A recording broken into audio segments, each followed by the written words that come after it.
Hi, my name is Jamie, and this is my social justice video project. So, for my topic, I chose Education and Disability through Conflict Perspective.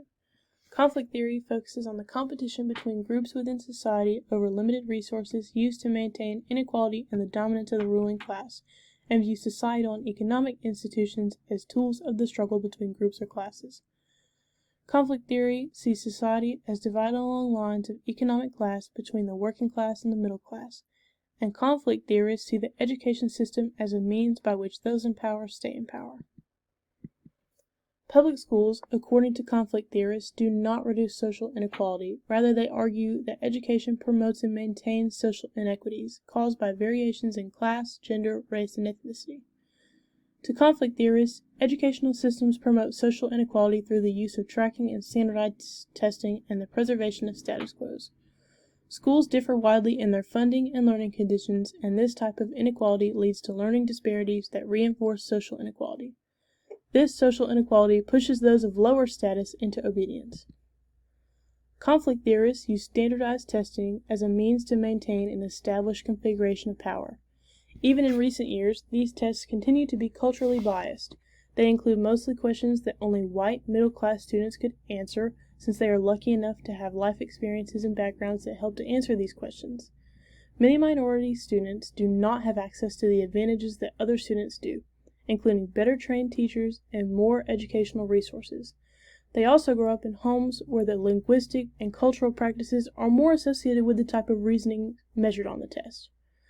On average, students of color score lower on college admissions tests, making many capable youth denied scholarships and contributing to the large racial gap in college enrollments and completion. The scoring system on standardized tests also reflects students' socioeconomic status, experiences, and their academic abilities. Students from more wealthy families typically score significantly higher on these tests than their counterparts from families who are less wealthy. Standardized tests perpetuate social inequality. Conflict theory also brings about hidden curriculum that schooling teaches, a set of values and beliefs that support the status quo and the non-academic knowledge that students learn through informal learning and cultural transmission. Although the hidden curriculum does help prepare students for integration into society outside of school and is also used as a way of imposing the importance of obedience and discipline, it also reinforces outdated gender roles.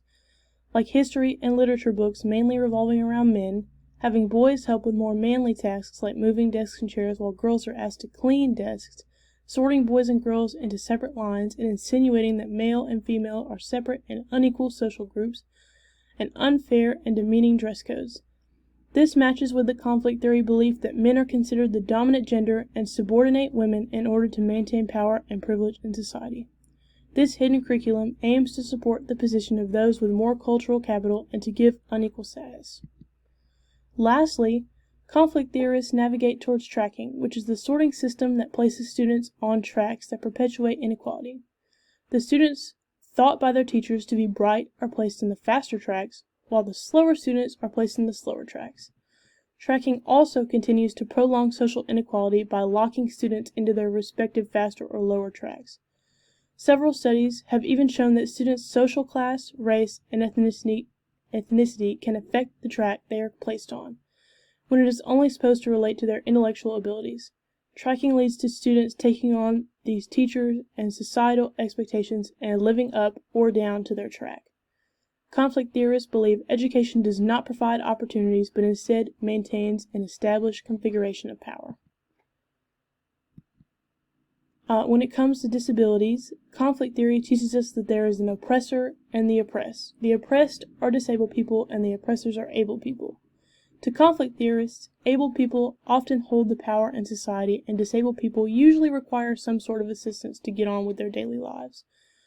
Because able people hold the power to assist the disabled people, they often are able to oppress disabled people. Part of disability rights is making accommodations available to help make disabled people as independent and equal to able people as they can possibly be. But this upsets the power structure and takes away from the power able people have over disabled people.